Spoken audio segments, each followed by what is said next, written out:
وفي حياتهم العملية وفي جميع مجالات الحياة لا حصل هناك تغير كبير وتغيير نوعي في حياة الناس وفي حياة المجتمعات. ربنا قال في القرآن الكريم، ذكرتم الآية وأوفوا بالعهد إن العهد كان مسؤولا، وقال ربنا أيضا في أوائل سورة المائدة يا أيها الذين آمنوا مخاطبا المؤمنين، يعني نداء الإيمان، نداء الإيمان، يا أيها الذين آمنوا أوفوا بالعقود. العقود مطلقا بلا استثناء، العقود التي بين الإنسان المسلم وربه، هناك عقود. يعني هنا نعم. أستاذي الكريم، يعني العهد الذي يعطيه الإنسان لله تعالى في صلاته إياك نعبد وإياك نستعين، يقال هذا عهد. وهذا تعهد من الإنسان لله بالاستقامة وطلب الإعانة من الله على ذلك. بارك الله فيك. وهناك من المفسرين من علق على هذه الآية أخي بلال، يقول الكثير يطالب يستعين بالله عز وجل، ولكن من يعبده بالمقارنة إلى من يستعينه أقل. صحيح. يعني اللي يقولوا نستعين كي يحصل يقول أعود إلى الله، يعني يستعين بالله عز وجل، ولكن من يعلن عبادته ومن يكون ملتزما بعبادته هذا النوع قليل بالمقارنة إلى أو بالذين يستعينون بالله عز وجل. ولكن كما قلتم حقيقة هذا عهد من العهود. إذن في الإنسان المسلم جميع العقود التي بينه وبين الله عز وجل يجب أن يفي بها. ربنا سبحانه كي قال في أواخر سورة البقرة فمن يكفر بالطاغوت ويؤمن بالله فقد استمسك بالعروة الوثقى، هذا عهد، فقد استمسك بالعروة الوثقى لا انفصام لها. إذن بالمناسبة هذه الآية هي تترجم لا إله إلا الله محمد رسول الله. لا إله إلا الله، لا إله نفي تساوي فمن يكفر بالطاغوت، إلا الله في الشهادة إثبات، ويؤمن بالله فمن يكفر بالطاغوت ويؤمن بالله فقد استمسك بالعروة الوثقى لا انفصام لها. يا أيها الذين آمنوا أوفوا بالعقود. إذن العقود الأولى التي يجب أن نفي بها هي العقود التي بيننا وبين ربنا سبحانه، والعقود التي بيننا وبين النبي صلى الله عليه وسلم وبين الناس، يعني الوالدين مع أولادهم، أولادهم مع الوالدين، والعامل مع رب العمل، هناك عقد، هناك عقد. وكذلك الوفاء بحسن التعامل وحسن العلاقة مع معارف وأصدقاء الوالدين، وكما فعل النبي صلى الله عليه وسلم مع صديقات خديجة. يعني في هذا الموضوع أستاذي الكريم، أصلا هذا الحديث حسن العهد من الإيمان من أسبابه أن النبي عليه الصلاة والسلام كان يتعهد صواحبات خديجة. نعم. وكان يقول حسن العهد من الإيمان، وثبت عنه أنه رأى قلادة للسيدة خديجة رضي الله عنها، يعني دمعت عيناه الشريفتان صلوات ربي وسلامه عليه. كل هذا يدل على أننا نتحدث عن نبي الرحمة، نبي الوفاء، نبي من كان يحسن العهد ويحسن أداء الأمانات. أستاذي الكريم، نعم بارك الله فيك. يعني هنا يعني خاصة في موضوع الوفاء في العلاقة، سواء العلاقة الزوجية أو العلاقة بين الأصحاب أو العلاقة بين الأقارب، أن يكون الإنسان يتعاهد حقيقة متعاهدا. متعاهد، وهذا من الوفاء. نبينا صلى الله عليه وسلم بعدما بين لنا بأن حسن العهد والوفاء بالعهود والعقود وهذا يعني من محاسن الأخلاق، ولكن ترجمها النبي صلى الله عليه وسلم عمليا. انظر كيف فعل مع صويحبات خديجة عليها الرضوان التي وقفت معه في يوم من الأيام من أول خطوة بعد نزول الوحي، حينما جاء وهو يرتعش، يعني حتى يقال أن أول من آمن بسيدنا رسول الله خديجة امرأة. يعني حتى يعني هذه الرمزية فيها رمزية مهمة. قال سملوني زميل لقد خشيت على نفسي، ولكن نبينا صلى الله عليه وسلم حينما قال هذا الكلام قالت له، وقفت معه من أول خطوة قائلة كلا والله لا يخزيك الله أبدا. وهذا كلام هذه وقفة يعني مهمة جدا. كانت وفية له وكان وفيا لها حال حياتها ووفيا لها بعد وفاتها، بل كان وفيا حتى لصويحبات خديجة بنت خويلد. فنبينا صلى الله عليه وسلم ضرب يعني أجمل وأروع الأمثلة في الوفاء بالعهد. أستاذي الكريم، لعل أكثر ترهيب أو أكثر صورة يعني ترهب عياذا بالله من نقض العهود أو نكث العهود، يعني قول الله تبارك وتعالى إن الله لا يحب الخائنين. لا يحب الإنسان الذي يخون في أمانته، يخون في علاقته، يخون في حياته بصفة عامة. الخيانة سلوك مرفوض بجميع المقاييس الشرعية والأدبية الأخلاقية، سواء كانت هذه الخيانة لله عز وجل أو لرسوله صلى الله عليه وسلم أو لرسالة الإسلام. بالمناسبة نبينا صلى الله عليه وسلم ترك لنا ميراث النبوة يجب أن يحفظ. الذين يحفظون ميراث النبوة ويخدمون ميراث النبوة هم أوفياء، يستحقون هذا الوصف الرائع الجميل البديع، وصف الوفاء. والذين أيضا يخدمون وطنهم ويعملون من أجل عزة وطنهم، هذا من الوفاء. والذين يخونون أوطانهم هذه خيانة. يعني حسن العهد كذلك مع البلاد ومع العباد، يعني هذا نعم مع رب العباد ومع البلاد ومع العباد ومع جميع الخلق، لأن الإنسان يجب أن يكون وفيا. ربنا سبحانه قال في سورة قاف في الآية 18 قال ما يلفظ من قول إلا لديه رقيب عتيد. الإنسان يقول لفظ معين يجب أن يكون وفيا لذلك اللفظ، أن يكون وفيا لهذا الالتزام. لذلك علماء الشريعة حينما جمعوا هذه الآيات خرجونا واحد المبدأ اسمه الوفاء بالعهود والالتزامات. العقود، لي كونترا، لي زونجاجمون، جميع العقود. والمسلمون على شروطهم كما قال النبي. نعم، والمسلمون عند شروطهم كما قال النبي صلى الله عليه وسلم إلا شرطا أحل حراما أو حرم حلالا. لذلك صفة الوفاء هي من مكارم الأخلاق بل من أفاضل الأخلاق. فإذا كانت سائدة في المجتمع تطور هذا المجتمع وعاش متماسكا. صحيح. لأنه عامل الثقة يا أخي بلال لا يمكن لجدار الثقة أن يكون متينا أن يكون قويا إلا إذا كان خلق الوفاء حاضرا في حياتنا. أستاذي الكريم، في موضوع يعني التعاهد دائما وحسن العهد، سيدنا رسول الله عليه الصلاة والسلام كذلك كان أوصى صحابيا من الصحابة وهو يقول أوصاني خليلي أن يا معاذ إذا طبخت مرقة فأكثر ماءها وتعاهد جيرانك. يعني حتى التعاهد الجيران، تعاهده وحفظهم في غيابهم وحفظ يعني ذلك الحق، حق الجوار، يعني من الإساءة ومن يعني بعض الناس نسمع عنهم عياذا بالله أنهم لا يرعون لجيرانهم حرمة، أنهم ربما يتعدون عليهم. سيدي الكريم بارك الله، في هذه مخالفة يعني في العهد مع نعم. العهد يشمل أيضا الجيران وما أدرك ما الجار. تعاهد جيرانك، هذا القول جيرانك. والنبي عليه الصلاة والسلام أيضا أكد هذا المعنى الذي ذكرتموه أخي بلال في أحاديث أخرى، منها ما ورد عنه صلى الله عليه وسلم لا يزال جبريل يوصيني بالجار حتى ظننت أنه سيورثه.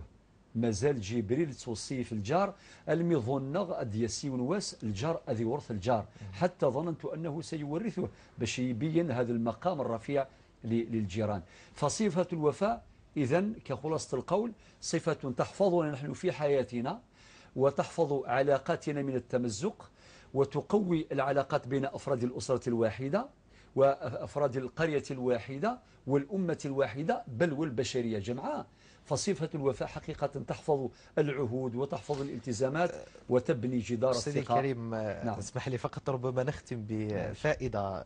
يعني يقال أنه الله تبارك وتعالى ذكر يعني الكلب أكرمكم الله في سورة الكهف.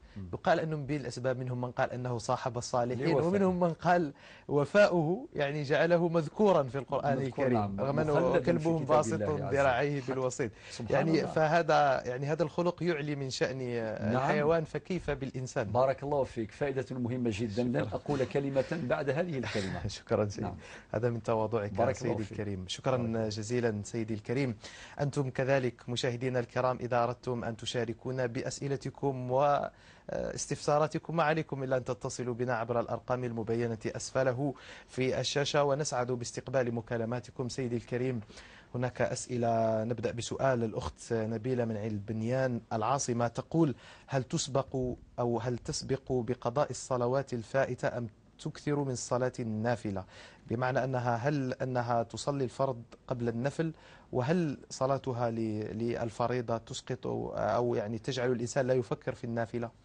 نعم، في الحقيقة الكل مطلوب. ربنا في القرآن الكريم أمرنا بالصلاة وأقيموا الصلاة وآتوا الزكاة، فالصلاة فرض. والنبي صلى الله عليه وسلم في حديث ابن عمر يقول بني الإسلام على 5. بني الإسلام على 5. بعد التوحيد لا إله إلا الله محمد رسول الله تأتي الصلاة. وأول ما يحاسب عنه الإنسان يوم القيامة يحاسب عن صلاته. فبالتالي هذه الأسباب مجتمعة نؤكد على ضرورة أداء الصلوات، يعني الصلاة المفروضة. الصلاة المفروضة. نعم. بعد ما يوصل الإنسان سن التكليف، بلغ سن التكليف، فذمته مشغولة شرعا بأداء الصلوات باش تولي الذمة نتاعو بريئة من الله سبحانه وتعالى. ولكن عندنا ظاهرة في الحقيقة خطيرة، خاصة في المجتمع الإسلامي عموما، وفي المجتمع المغاربي خصوصا، والمجتمع الجزائري هو جزء من هذا المجتمع المغاربي.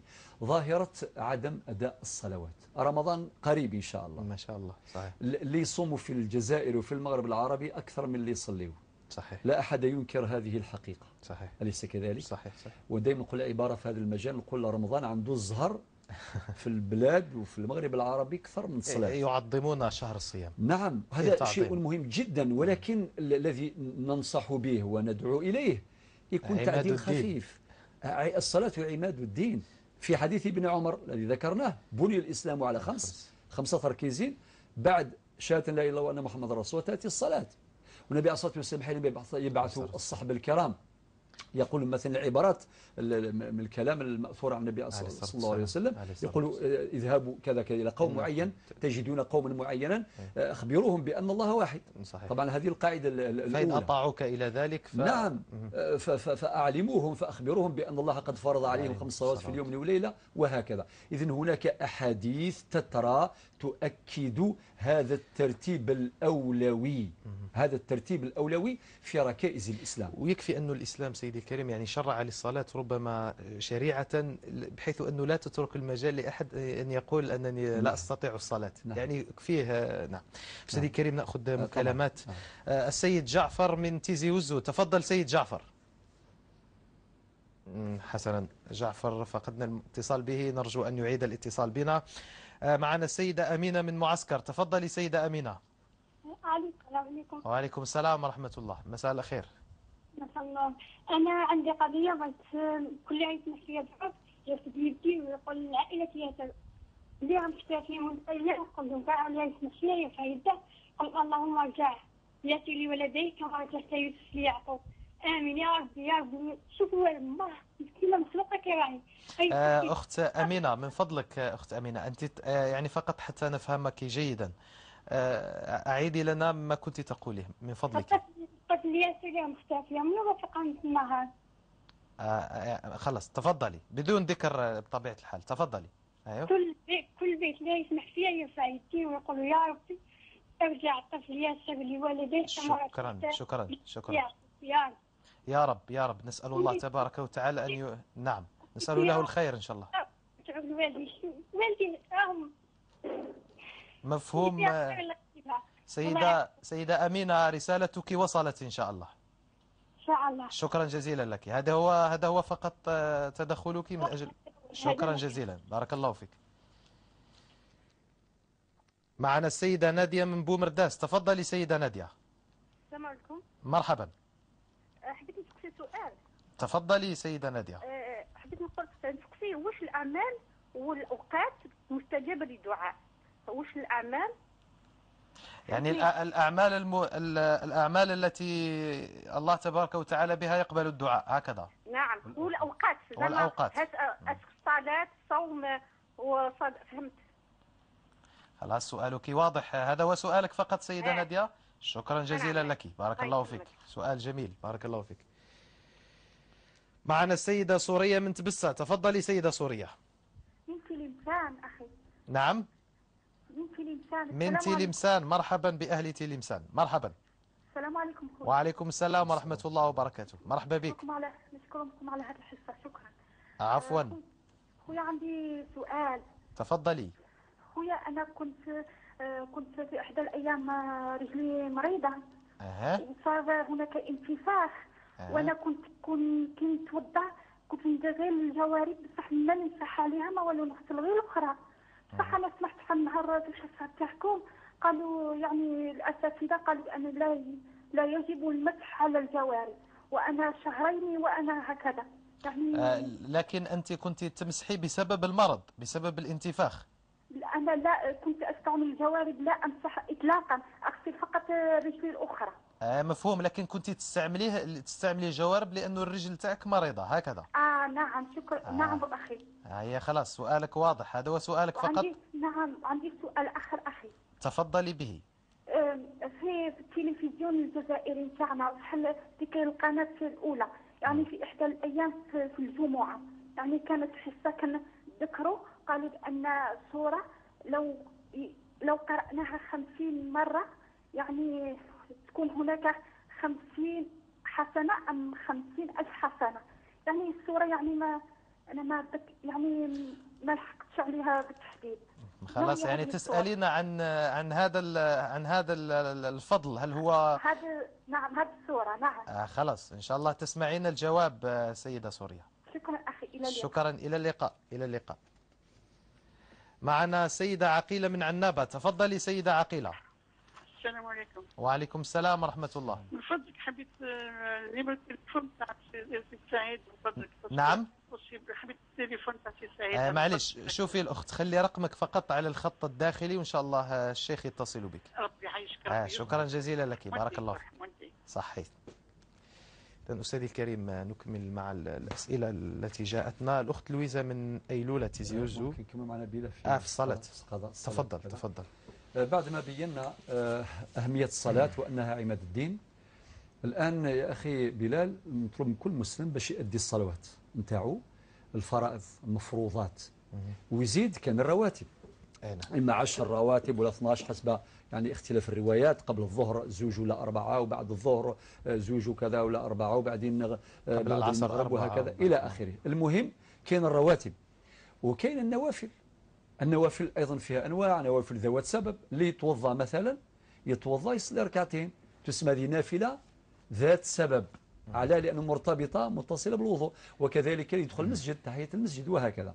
ولكن فهمت من سؤال الأخت نبيلة أن الإنسان هل يكثر من النوافل ولا يقضي الصلوات. الواجب هو الآتي، أن الإنسان يقضي الصلوات نتاعه، ذلك أولى. هناك من الفقهاء من قال يعني الإكثار من النوافل يجزي. اللي بدأ صلاة متأخر بدأها في 30 سنة 40 سنة 50 سنة، يقول لك يكثر من النوافل ويحافظ على الصلوات يعني الحاضرة والسلام، وهذا يجزي. ولكن الرأي الذي نفتي به هو أن الإنسان يقضي ما استطاع إلى ذلك سبيلا، إذ لا يكلف الله نفسا إلا وسعها. عندها وقت الآن تروح تصلي يوم كامل، الصبح الظهر العصر المغرب العشاء. هذه طريقة.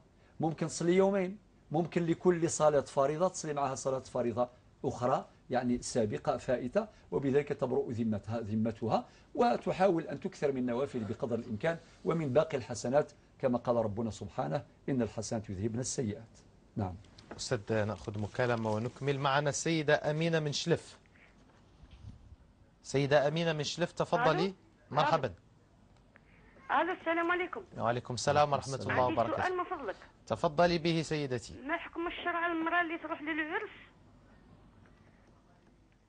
أيوة نقص التلفزيون وتنحي الخمار، يكونوا غير جماعة النساء، ما كاش خلطة فيها. خلاص إن شاء الله هذا هو سؤالك سيدة أمينة. واه شكرا جزيلا لك، بارك الله فيك. معنا السيدة سمرة من سطيف. تفضلي سيدة سمرة. مساء الخير. مساء الأنوار. خويا عايشك حابه نسقسي الشيخ من هذا. تفضلي. خويا عايشك كنا غاصرتنا بزيامات واحد البروبليم هكذا. هي كان عندنا واحد الكبش. تنطح مع كبش واحد اخر. وطاح ما لبناش حنا لا ميت لا حي. وخويا ذبحوا كي ذبحوا صح الدم ولقاو عرق يتخبط في رقبته. اسكو ذوك حلال ولا حرام؟ يعني كي طاح الكبش هذا أغمية عليه؟ ما لبناش حنا لا عاد حي لا عاد ميت، ما لبناش. خلاص مفهوم. يعني مهم ذبحه والدم تدفق من الوارد تاعو، هذا هو. تدفق وبصح واسمه ولقاو العروق واسمه يخطوا. يعني الآن تتسألي لكن هذا كان ميتة أو حكمه حكم الميتة أم لا؟ هذا هو حكمه، هل هو جائز ولا لا؟ خلاص إن شاء الله تسمعين الإجابة سيدة سمرة. السؤال واضح صح؟ واضح جدا، شكرا جزيلا لك. صح. إذن تفضل سيدي الكريم. السؤال الثاني. الأخت لويزا من أيلولة زيوزو تقول أقسمت أن تقاطع حماتها بسبب المشاكل لكنها ندمت، فماذا تفعل؟ تقول الرجاء الإجابة بالأمازيغية. معلش إن شاء الله ننزل عند رغبة السائلين والسائلات. أول تمثل لويزا ثم خلف ضوك تمغارث ثم زورث السيريم باش أدي فكر ربي ثالويث هي الثلاثين وكنت تمغارين. نتمناو باش الحرب هذه بين الكنات والعجائز تهدأ إن شاء الله. إن شاء الله. السيريم أول تمثل لويزا باش يعني ذيك فول في ثناياكي أدي فكر ربي ثالويث وأدي فكر ربي السر اللي سر، ولكن مادام تقول لظ المقيلة ثمثاقية ريوين غالمضرة أحنث ذاقيلة قد سوأتي كفارة اليمين. أتي النبي صلى الله عليه وسلم إنه يغيد يون ما يقول فيوث انتغاوسة إولا الخيران دا النظام هذه يخدم الخيرني ويكفر عن يمينه. وقع حديث النبي صلى الله عليه وسلم يحدث قبيلي يعني باش نفهم سوا ماشي مدينة يون مثلا أنا حلفت خلاص معناه ما نوليش اللور وكلمة لا يعني قد فرض الله عليكم تحلة أيمانكم. نعم. فبالتالي نروحوا لسورة المائدة الآية 89 نلقاو ثم كفارة اليمين يعني إطعام 10 مساكين ولا كسوة 10 مساكين عند عدم الاستطاعة كما ورد في الآية 89 من سورة المائدة نروحوا 3 أيام صيام 3 أيام إما متفرقات أو يعني متتاليات. يعني تكسو أولا تطعم وبعدين إلا كان ما تقدرش الكسوة إلا ما تقدرش تروح للصيام 3 أيام. خاطر احنا في العرف كل حاجة يقول لك نحنث نروح 3 أيام نصوم 3 أيام. لا لازم الترتيب يعني لازم مراعاة الترتيب. إذا قلت مثلا لويزا أش أخرم داقي باش يعني ربي يفرح يسم سوا أكني لاق أكني وثا أين في تقول له أحنث يرم سيدي ربي وغلر تمغرثيم وزم خدمة كم دني أتشتض 10 ليلا مول الزمير دارا يعني القدر كان ميلا 5000 وندي جا الله يبارك 10000 والله يبارك ما تخمطات لها أكني تشتضر واني خير نغثن تسلسل 10 ما ديف ربي سبحانه العدد يحترم العدد معنى ماشي يون ما تفتوش ولت ذيك السبعة يا عقال انت في كذا سن قسم 70000 مثلا 7 معنى خصن كم 3 عندهم تفيضان دنيظن في كسن اما كدنيا مول الزميضاره لا اثن تشتض ولا اثن تسلسل اتزوم 3 ايام اما اثن تفرق 3 فيرثا نا انت تسدوكلض 3 ايام ورب هذا ما يعفو وكما يحفظ ربي وتمثلنا الويزا. سيدي الكريم سيدة أمينة من المعسكر تقول أن هناك طفل فقد نعم. وتقول أنها يعني الناس يدعو له بأن يعيده إلى والديه سالما غانما إن شاء الله. إن شاء الله الأخت أمينة ندعو الله عز وجل الآن وفي ظهر الغيب إن شاء الله يا رب. أن يرجع هذا الطفل ياسر كما سمعت ياسر نعم. إلى والديه وإلى عائلته سالما غانما آمين. عاجلا آمين. لا أجلا آمين. ورب يحفظه من كل سوء إن شاء آمين. الله. إن شاء الله ينتهي الحزن ويرجع بالسلامة عاجلا يا رب العرش الكريم يا رب العرش العظيم. نعم. يا رب. نادية من بومرداس تقول ما هي الأعمال والأوقات التي تجعل الدعاء مجابا؟ وهذا نعم. سؤال يعني حقيقة سؤال جميل يا أستاذي الكريم. الله يبارك فيك. أولا هناك أوقات شريفة يا الأخت نادية من بومرداس هناك أوقات شريفة الإنسان المسلم يجب أن يكون ذكيا في تحصيلها يستثمر الفرصة. بارك الله فيك. هي حياتنا كلها أوقات صحيح. هناك أوقات شرفها الله عز وجل شرفها نبينا صلى الله عليه وسلم. المسلم يكون ذكي يترصد تلك الأوقات فيدير مع ربي سبحانه كما يقول مشاريع استثمارية خاصة يعني الدعاء والدعاء هو العبادة كما ورد في الحديث صحيح. وربنا في القرآن الكريم قال ادعوني أستجب لكم وإذا سألك عبادي عني فإني قريب أجيب دعوة الداعي إذا دعاني. من هذه الأوقات الوقت الأول هو وقت السجود. أقرب ما يكون العبد إلى ربه وساجد. نبينا الصلاة والسلام أمرنا في حديث صحيح قال فأكثروا فيه الدعاء أكثر الدعاء. يعني يا أختي العزيزة الإنسان يستثمر هذا السجود ما هوش غير يسبح وينوض إلا في يعني في ظروف معينة تاع الاستعجال أو الشيء القبيل وإلا الأصل الإنسان يستثمر لحظات سجوده وهو ساجد باش يدعو ربي سبحانه عز وجل. وكذلك عقب الصلوات يعني واحد كي يكمل الصلاة في حديث صحيح النبي صلى الله عليه وسلم قال لمعاذ بن جبل يا معاذ والله إني لا أحبك لا تنسى دبر كل صلاة أن تقول اللهم أعني على ذكرك وشكرك وحسن عبادتك. هذا دعاء واضح. قالوا ما تنساش يا بلال، بعد ما قالوا يا بلال إني لا أحبك، قالوا ما تنساش بعد الصلوات يا معاذ قل اللهم أعني على ذكرك وشكرك وحسن عبادتك. ربي عوني بشك ذكرى بشك شكرى بشك عبدة. ثلاثة يعني من جوامع من جوامع الدعاء. نعم. وكذلك عند المرض، الإنسان كي يكون مريض يكون قريب لربي سبحانه عز وجل. على احنا كي نزور المريض نقولوا ادعي لنا، صحيح، حنا ندعيو له نقول طهور إن شاء الله، صحيح. ولكن لازم نكونوا شاطرين نقولوا لهذاك المريض أنت ادعي لنا. خاطر واحد كي يكون مريض. نعم أخي أستاذ، يعني قبل أن يعني أذكر فقط عند الصيام للصائم دعوة لا تورد، ماشي لها إن شاء الله. بارك الله فيك. فبالتالي إذن وقت زيارة المريض أو المريض نفسه إن شاء الله دعاؤه مستجاب. وكذلك المبتلى والمظلوم أيضا، كذلك المظلوم، وكذلك دعاء تاع الوالدين، وكذلك الصيام كما قال أخي بلال الآن. الصيام عند الفطر أثناء الصيام ولا عند الفطر للصائم فرحتان. وكذلك في حديث آخر يقول أنه هذاك الدعاء مستجاب في تلك اللحظات، يعني عند الإفطار. لذلك ثبت عن النبي صلى الله عليه وسلم وكان يدعو من أدعيته اللهم لك صمنا وعلى رزقك أفطرنا ذهب الظمأ وابتلت العروق وثبت الأجر إن شاء الله. وكذلك عند الأسحار، يعني في الثلث الأخير من الليل، هل من سائل فأعطيه. يعني إذن هذا وعد من الله عز وجل. حنتكلمنا عن الوعود، وربنا لا يخلف الميعاد كما ورد في القرآن الكريم، إن الله لا يخلف الميعاد. وكذلك عند نزول المطر، عند نزول الغيث، هذا أيضا وقت شريف. عند نزول الغيث كي يبدا المطر ينزل، هذه اللحظات أيضا عزيزة غالية، الإنسان المسلم الذكي يستثمرها ويكثر من الدعاء. وكذلك عند السفر، الإنسان كي يكون في مسافر والسفر قطعة من العذاب. أختي أمي نادية، يعني هناك أوقات كثيرة. أستاذي، أما يجيب المضطر إذا دعاه ويكشف سوء، يعني حتى عند الاضطرار وفي لحظة صفاء ولحظة نعم، هذه كلها أوقات يعني شريفة.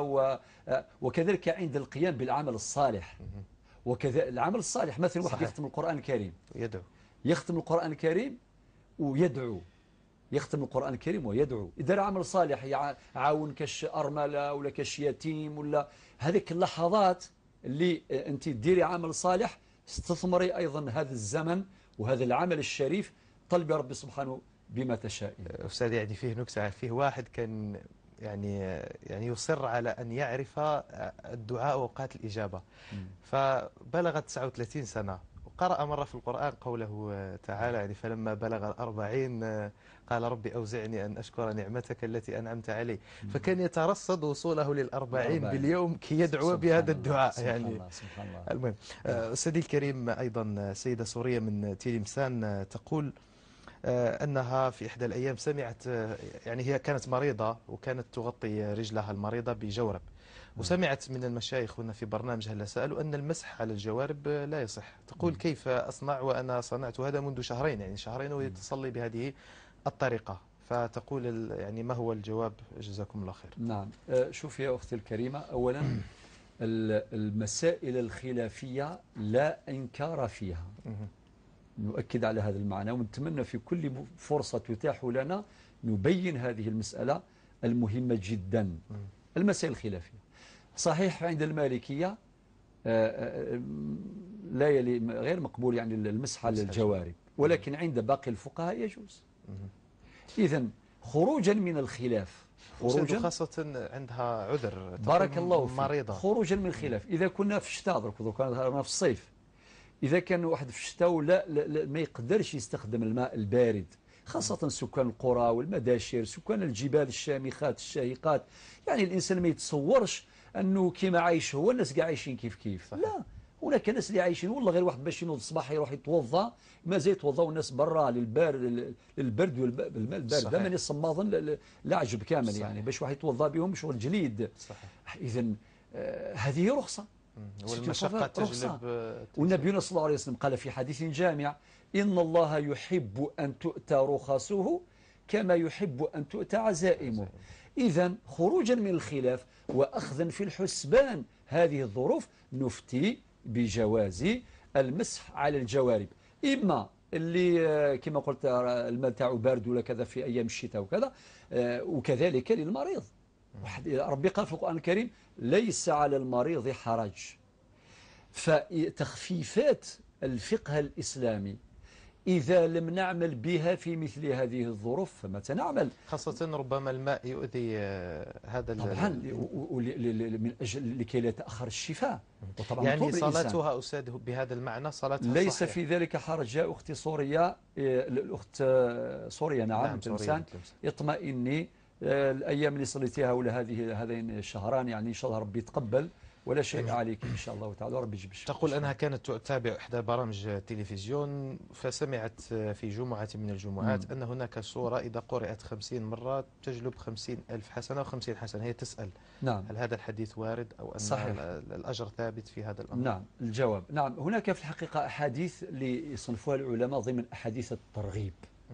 أحاديث الترغيب عن الصور، كاين صورة على صورة الملك وكاين، ولكن بالنسبة لهذا الحديث على صورة الكهف التي تقرأ بيوم 50 مرة. نعم 50,000. هناك لا هي تقول قراءتها 50 مرة سورة الكهف. لا تقرأ مرة واحدة. يعني مرة أجرها يعادل أجرها نعم أجرها. هناك أيضا أحاديث أخرى تتحدث عن فضل وأجر قراءة سور أخرى مثل سورة الملك، مثل سورة الإخلاص، ياسين. سورة ياسين. يعني هناك أحاديث خاصة في من أحاديث الترغيب التي ترغب على قراءة سور معينة بعينها. ولكن يا الأخت سورية، الأفضل والأولى والأجمل والأكمل أن الإنسان يقرأ القرآن الكريم كاملا، يقرأها الحال مرتحل، يقرأها من أول سورة إلى آخر سورة، من سورة الفاتحة إلى غاية سورة الناس، وكي تكمل تزيد تقرأيه وهكذا. وختم القرآن أمر جميل وفيه أجر عظيم يا رب. نعم. السيدة أمينة كذلك تسأل تقول ما حكم أن تنزع المرأة خمارها في حضرة النساء في العرس؟ والله مادام فيه هي قالت أمام النساء فقط ليس في ذلك حرج، لأنه ليس مطلوب منها تتحجب أمام النساء، خاصة بنزع الخمار فقط. لا نرى في ذلك حرجا شرعيا يا الأخت أمينة. وديننا دين اليسر، ماهوش دين العسر ولا دين التشدد. مادام ما كانش هناك رجال أجانب، ما كانش هناك رجال أجانب الله يبارك. ولكن ننبه فقط إلى مسألة في غاية الخطورة، وهي الآن بالنسبة للأعراس تندار في القاعات العامة وقاعات أقصد قاعات الحفلات. يعني بعضها لا أتهم الجميع، ولكن بعضها فيه تجاوزات شرعية. تجاوزات شرعية خاصة باستخدام الآن هذه الهواتف النقالة والبورتابل هذو كامل مش عارف والكاميرات، وصارت مشاكل كثيرة. وكان اللي راحوا الفيسبوك لقاو رواحهم ثم مباشرة. صحيح. تلقى واحد مع حنتكلموا على الأخلاق. هذه أستاذ نخصص لها حلقة في التعامل مع هذه الوسائط المتعددة. الإنسان يستعملها في الخير لا يستعملها بارك الله فيك. هذه التكنولوجيا تستخدم في الخير.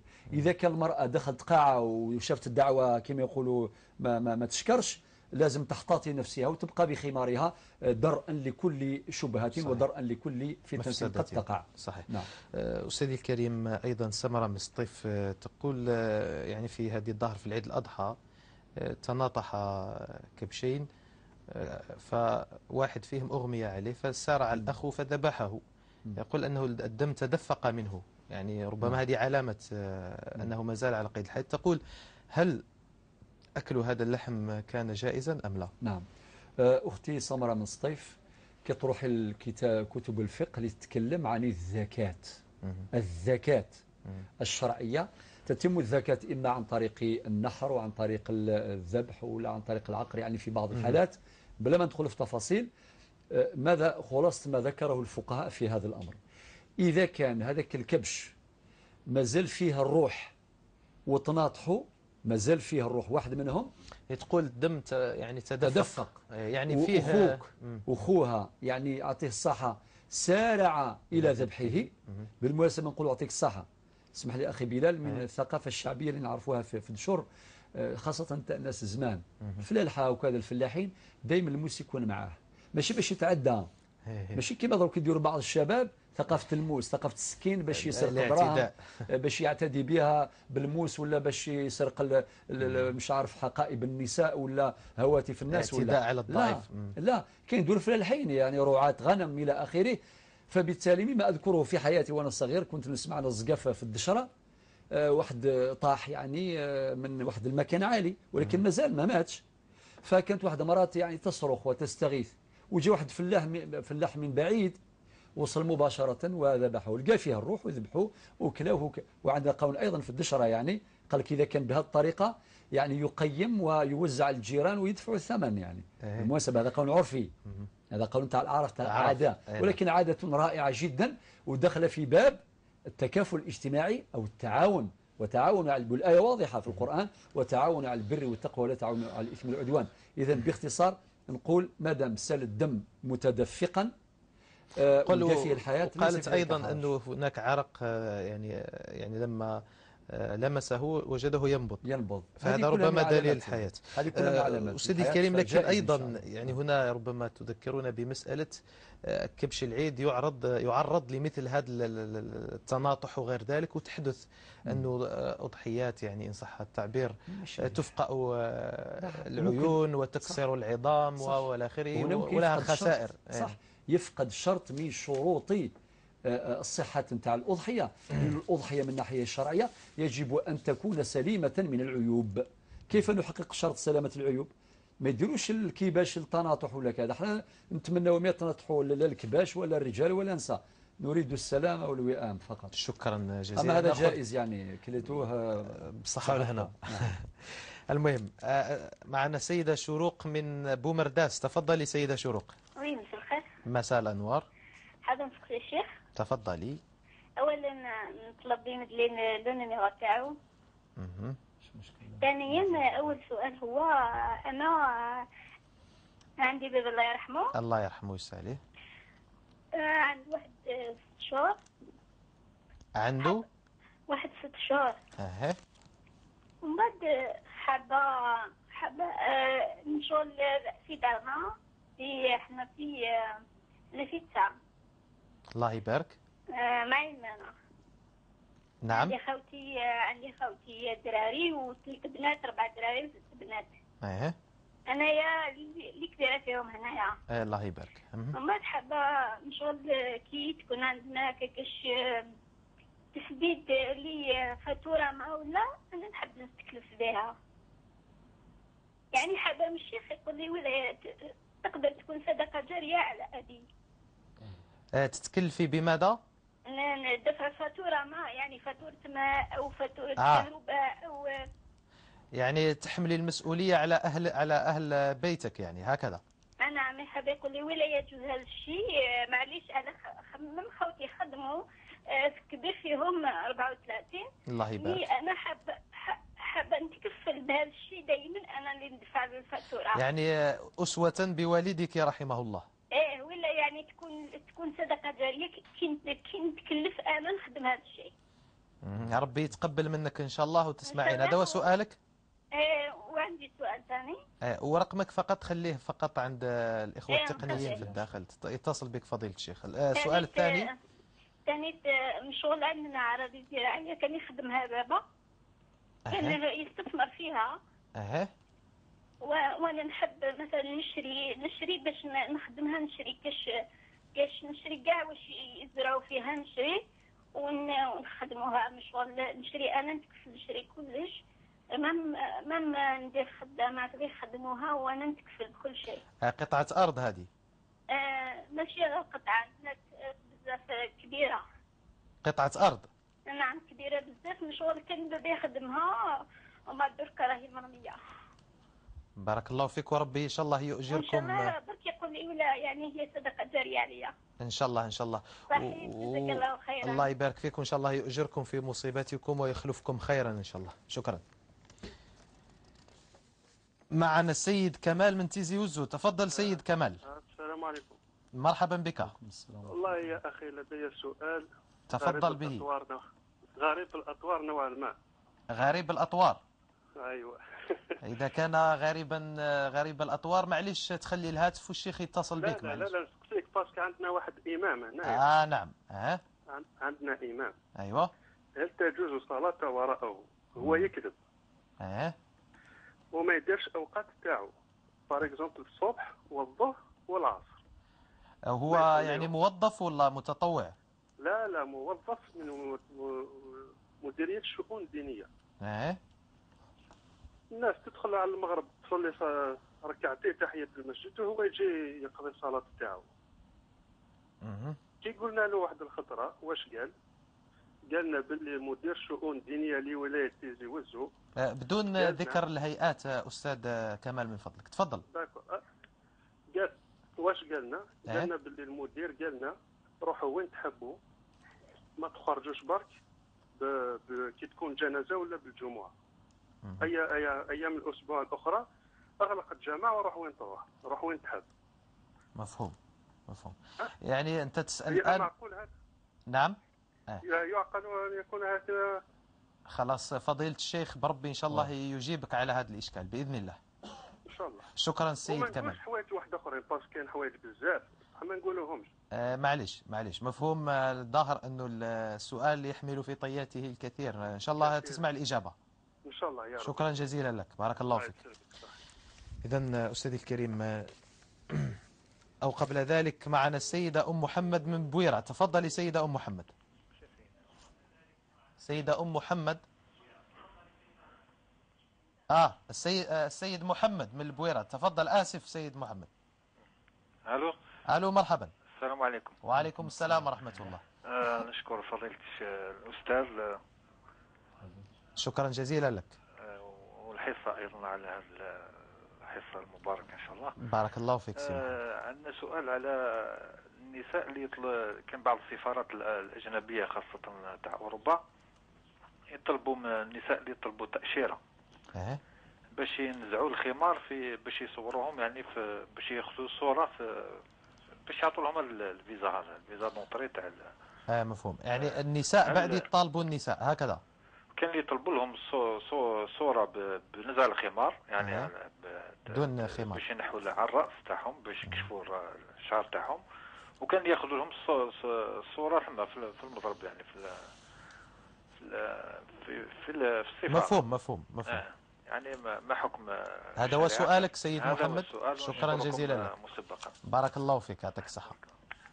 إذا أستاذي الكريم، سيدة شروق من بومرداس تقول أن والدها توفي رحمه الله قبل 6 أشهر، وتسأل هل لها أن تدفع الفواتير يعني وتتخذ ذلك صدقة على أبيها، هل لها ذلك؟ نعم تفضل سيدي. أولا الأخت شروق سبحان الله نتكلموا اليوم على الوفاء، وهي في الحقيقة نموذج للوفاء، يعني بين أن قلبها كما يقولوا ما زال معلقا بوالدها، معلقا بوالدها، ربي يرحمه ويوسع عليه. آمين. بنتي شروق نقول لك هذا من الوفاء، واحد باش يتفكر باباه بهذا الشكل هذا من الوفاء. ولد صالح يدعو له، وفي الحديث الصحيح ولد صالح يدعو له، يعني يساعدك ويساعده، يعني اللي عنده أولاد صالحين مثلك الله يبارك، يعني ربي إن شاء الله يحفظك. نقول لك يا بنتي كل عمل تديريه لوجه الله تعالى وتنوي هذا النية إن شاء الله ربي يتقبل يا رب. حديث جامع النبي صلى الله عليه وسلم يقول إنما الأعمال بالنيات وإنما لكل امرئ ما نوى. سواء تديري هذه الفاتورة تخلصيها، ولا تجيبي سجادة ولا سجاد تهديه للمسجد تقدميه يعني صدقة وتبرع للمسجد، كل إنسان يصلي فيه إن شاء الله تعالى إلى أن ينتهي ذلك السجاد، ولا بمبلغ مالي تقدميه للمسجد إن شاء الله بلا به متر تاع المسجد حيط ولا أي شيء، مهما كان هذا المقدار نتاع التبرع عند ربي سبحانه مقبول ويعد عند الله عز وجل صدقة جارية، وكذلك ما يتبرع به للمصلحة العامة أيضا. إذن نقول لك جواب عام، أي حاجة ديريها تنويها ربي سبحانه يتقبل، وربي إن شاء الله يثقل ميزانك بالحسنات ويتقبل منك جميعا. أمين. يعني منك صالح الأعمال. والقطعة الأرضية التي قالت تريد أن تستثمرها ولوالدها دائما نفس الشيء يعني كلام جامع، قطعة أرضية، وهذا من الوفاء أيضا. هذه القطعة الأرضية اللي كانت يخدمها هي مش باغية تخليها بور، تخدمها بما لديها من إمكانات، ربي يعطيك القوة إن شاء الله باش توصلي وديري كامل مرادك وأمالك، ونسأل الله لك القبول. سيدي الكريم يقول السيد كمال يقول هل يجوز الصلاة وراء إمام يعتقد أنه يكذب وأنه يؤخر الصلوات وهو إلى آخره؟ والله يا أخي العزيز أخي كمال، نقول لك الإمام أولا ملزم شرعا وقانونا بأداء وظيفته، هذه مسألة مهمة. ملزم شرعا وقانونا بأداء وظيفته ما التزم به. ربي سبحانه يقول يا أيها الذين آمنوا أوفوا بالعقود. الآن بدينا الحصة نتاع اليوم بهذه الآية، أوفوا بالعقود. معنى عنده انجاجمون، عنده عقد أول مع ربي، وثانيا هو اللي يبغى هذه الإمامة، والإمامة رسالة، مش فقط وظيفة، هي أكثر من وظيفة، هي رسالة. ورسالة الإمام معروفة شرعا ومن ناحية الاجتماعية ومكانته أيضا محفوظة شرعا ومكانته محفوظة. الله يبارك، مجتمعنا مازال يعطي قيمة كبيرة بزاف الأئمة، ولكن نوصي الأئمة باش يحافظوا على هذه المكانة. هذا رقم واحد. رقم اثنين يا أخي كمال ربي يحفظك، النصيحة كما نصحتوه، ومليح النصيحة، لأنه النبي عليه الصلاة والسلام قال في الحديث الصحيح الدين النصيحة لكل الناس بلا استثناء. في الحديث الجامع ذكر كل الأصناف، لأئمة في الأخير قال ولأئمة المسلمين وعامتهم. رقم ثلاثة نبينا صلى الله عليه وسلم قال في الحديث الصحيح إنما جعل الإمام ليؤتم به، مش فقط غير في الصلوات. والإمام ضامن كمان، الإمام ضامن نعم. فبالتالي هو محل قدوة، محل قدوة. ما هوش معقول كيف الناس تروح تصلي ركعتين يعني قبل ما يصليوا المغرب، اللي يدخل المسجد يعني تحية المسجد قبل إقامة الصلاة، ويجي الإمام يفطر فيه القدوة ويقضي الصلوات، يقضي الظهر والعصر. مش معقول، خاصة إذا كان هذا الأمر عادة، يعني خاصة إذا كان لظرف ما أحيانا قد يحصل ذلك، وربما حرص الإنسان. أما أن يكون عادة هذا أمر مرفوض جدا وبجميع المقاييس الشرعية والقانونية. أما قضية الصلاة وراءه يا أخي كمال، الصلاة جائزة صحيحة وراء مثل هذا الإمام. نسأل الله له ولنا جميعا الهداية والتوفيق. وتحية احترام لكل أئمتنا ولكل المصلين الكرام، ولكل الناس الذين أيضا يهتمون بمقام الإمام. صحيح. إن هناك أعمدة حقيقية داخل المساجد يعسوا مثل هذه الأمور. لماذا؟ باش الإمام لمصلحة الإمام في الحقيقة. إذا كان عمر بن الخطاب وهو إمام الأئمة كما نعلم جميعا، نهار اللي ولا خليفة قال لهم قوموني. وكذلك أبو بكر الصديق أيضا في خطبته الأولى لقد وليت عليكم ولست بخيركم أطيعوني ما أطعت الله فيكم، فإذا لم أطع الله ورسوله فلا طاعة لي عليكم. إذن وكذلك ما قاله عمر وما قاله عثمان، وهكذا على الصحابة الرضوان. السيد محمد من البويرة يقول في بعض السفارات يطلب نزع الخمار من أجل أخذ صورة، من أجل إعطاء التذكير التأشيرة. يقول ما حكم الاستجابة لمثل هذا؟ أولا أذكر نقطتين ثم نعود للبريد أخي. تفضل. النقطة الأولى نتمنى باش أمتنا يكون عندها من العزة والخطاب لمن يهمه الأمر، باش نحافظوا على يعني مكانتنا، ونحافظوا على شرعنا، ونحافظوا على أحكامنا الشرعية. هذه مسألة مهمة جدا، لأنه هذه في العلاقات الدبلوماسية وفي العلاقات السياسية يعني ترجع على مستوى الدول، هما اللي مطلوب منهم يعني الحكام باش يعني يتهلاو في هذه الأمور، ما يكونش هناك خضوع وخنوع من خلال العلاقات اللي تربط بينهم من خلال العلاقات الدبلوماسية المختلفة. أما الأمر الثاني متعلق بالفتوى مباشرة، نقول يا أخي محمد إذا كان المرأة لازم عليها تسافر وراحت لسفارة أجنبية طلب الفيزا، تخضع للقانون تاعهم. إذا كان مش باغية تخضع خلاص ترفض وما تروحش بالسلام.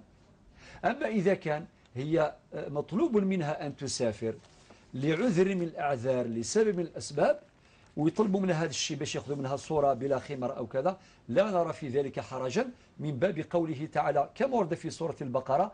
اللي حب يرجع لها يرجع لها في سورة في الآية 173، الآية 173 من سورة البقرة.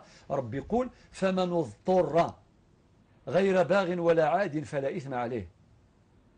هذا مكان فمن اضطر غير باغ ولا عاد فلا إثم عليه. يعني لا يقصد انتهاك حرمات الله، هي ما تقصدش، انما الاعمال بالنيات، لم تقصد انتهاك الحرمه ولا لا، ولكن هي مضطره تحاول ان تبين.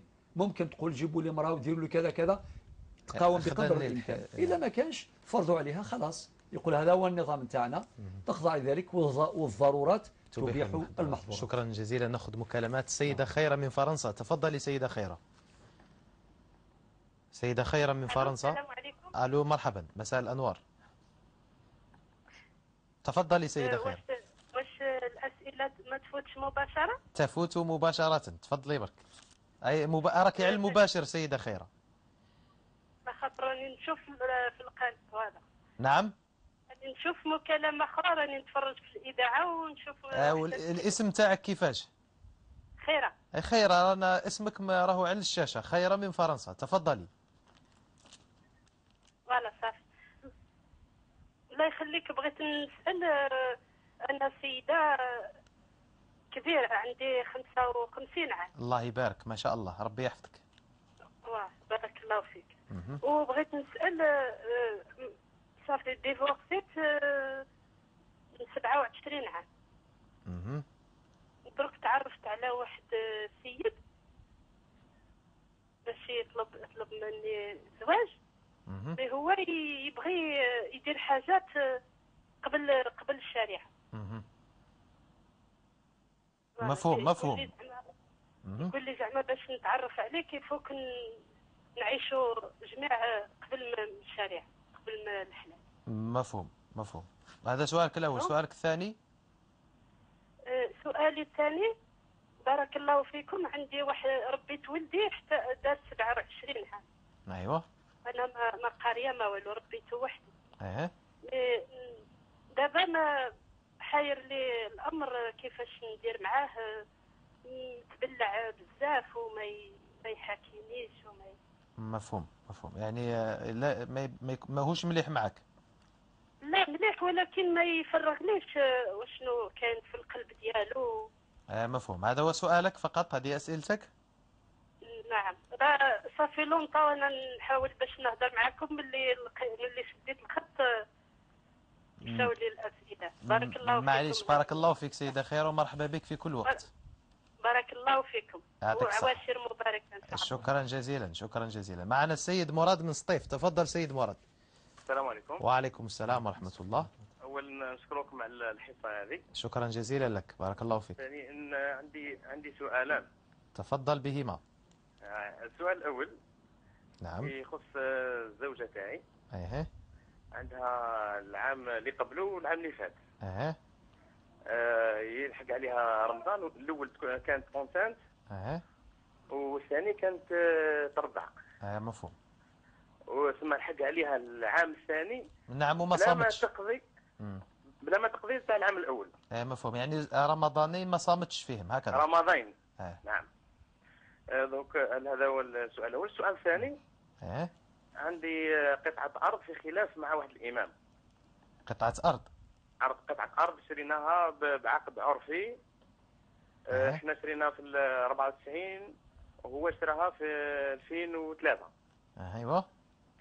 احنا جينا نبني وجا عارضنا وقالنا باللي هذه الأرض تاعي. هو شراها نفس الشيء، هو ثاني شراها. هو المشكل اللي وقع كامل البائع اللي باع لي انا زاد باع له هو. وحطكم في مشكله تسمى في اثنين. وحطنا في مشكله. درك نورمالمون هو يحاكم البائع. دركا راح حاكمني، تسمى فتنا في الحكم الابتدائي وزاد نحكم عند تسمى القرار الاول، الحكم الابتدائي وبعد القرار، تسمى ربحته في القضيه. نعم. درك انا عندي باش نبيع قطع الارض هذه، اسكو نقدر نبيعها ولا نستنى حتى يفض الخلاف باش ما نوقعش معاه في مشكل. خلاص ان شاء الله تسمع الاجابه سيد مراد. بارك الله فيك وربي يهنيكم ان شاء الله. صح. شكرا. أستاذي الكريم، أخت أمينة من عند دفلة والوقت لم يبقى الكثير، تقول: أعاني من وسواس قهري منذ 5 سنوات، أشرب الدواء، مشكلتي حول البدعة والذنب، كلما فعلت شيئا يصور للشيطان أنني ابتدعت في الدين فأخاف الكفر، مثلا عدد مرات الاستغفار، أذكار أخرى، الوضوء، وكلما أخطأت خطأ مهما كان صغيرا ودون عبد لا أنام الليالي. تقول أنها اتصلت الأسبوع الماضي. نعم. نأسف إن كنا ما رديناش على السؤال. معلش الأخت الكريمة، هذا نوع من أنواع الوسواس، وهذا الوسواس مدمر. الوسواس عنده عدة منافذ، من منافذه هذا المنفذ. كل حاجة يقول لك وقيلا درتي بدعة، وقيلا درتي حرام، درتي حاجة مكروهة. إن أولا أنت صرف النظر عن هذه الوساوس، صرف النظر هذا العلاج المهم الفعال، رقم 1. رقم 2 أنه رجع للشريعة. إذا قالت لك الشريعة هذا حلال، حلال خلاص. ما تسمعيش الشيطان ولا الوسواس اللي يقول لك لا لا ما هو حرام أو لا هو مكروه، فبالتالي أو هو بدعة. إذا أنت سقسي أي مسألة عندك فيها شك، ربي قال فاسألوا أهل الذكر إن كنتم لا تعلمون. فإذا كان قال لك المفتي أو الإمام أو صاحب الشريعة اللي عنده فقه في الشريعة قال لك باللي هذا أمر موافق للشريعة، اطمئني واصرف النظر عن الوساوس، لأن الوسواس إذا دام دمر. عياذا بالله. نعم. شكرا فضيلة الشيخ. سيدة خيرة، أو قبل ذلك نأخذ سؤال. جمعية دينية لمسجد في قرية من القرى تقول: ما حكم صلاة الجنازة في مكان معد لذلك منذ وقت طويل في وسط المقبرة؟ يعني لم يدفن فيه ميت على الإطلاق. يقول أن هذا المكان يعني في المقبرة مكان مخصص لصلاة على الميت، هل يجوز الصلاة على الميت في هذه المقبرة؟ ويقول الرجاء الإجابة بالأمازيغية. طيب يثمثلنا غدي شقعان سي ثدار أث الجمعة أي جمعة أث فوادو سقواضين، يعني دائرة واضية سقات فوادو هذا سنينيغ سعام أمكان يلا داخل انت مقبرت يتلمس انت مقبرت السايمة روايض أمكان أجي أكن كان شهادة جمغارا وكان يدنان باللي ولاش وقن طالن ذينا لم يدفن فيه أحد، ما كان معد ومهيئ لذلك. الجواب يجوز باش تظلم ذينا ولا شكور. وثن وعد غش سي بلال وعدهم باش من الأسبوع القادم إن شاء الله نجاوبهم بالتفصيل مادام الوقت مشى، وكذلك خلال هذا الأسبوع إن شاء الله نبعثهم الجواب مكتوبا إن شاء الله، وكذلك يسمعوا الجواب يعني مقروءا هكذا في الأسبوع القادم. ماذا بقي لنا من أسئلة؟ أستاذ ربما لم يبقى من الوقت الكثير، نأخذ أسئلة يعني بسريعة. مراد مصطفى يقول فيما يخص الزوجة يعني ما صامتش عامين بسبب الأول الحمل والثاني الإرضاع. واضح. شوف يا أخي مراد من صيف، نقول لك الفقهاء يتحدثوا عن توالي تتابع الحمل مع الإرضاع. إذا كان المرأة كانت حامل هذاك الوقت تفطر عندها عذر، صحيح. وبعدين في العام الثاني كانت ترضع عندها عذر. إذا مادام لم يزل عنها العذر إما حمل أو إرضاع فهي ذمتها إن شاء الله ماهيش مشغولة. النهار اللي تبرى نهائيا ونهار اللي تكمل الرضاعة نتاعها تقضي أيامها. قطعة الأرض التي اشتراها والفدية باب الاستحباب. نعم. قطعة الأرض التي اشتراها 94. نقول لك يا أخي العقد تاع 94 اللي شريته معنا انت هذاك هو الصحيح، اللي بعده مو صحيح، له أن يبيع مو صحيح. العقد الثاني معناه الحكم اللي صدر في المحكمة وفقا للفتوى الشرعية. نصحك يا أخي مراد ما تبيعش حتى يصدر القرار النهائي باللي انت صاحب الأرض. شكرا جزيلا. بقولنا نجاوبهم بعد إن شاء الله. سيدة خيرا نجيبها غدا بإذن الله تبارك وتعالى. نأسف لتأخيرها. مشاهدينا الكرام، لم يبقى لنا إلا أن نشكر فضيلة الشيخ محمد سعيد بويزري على حسن الإجابة وحسن المتابعة معنا، وكذلك الشكر لكم أنتم مشاهدينا الكرام. نلقاكم غدا بإذن الله تبارك وتعالى. إلى ذلكم الحين دمتم في رعاية الله وحفظه، والسلام عليكم ورحمة الله.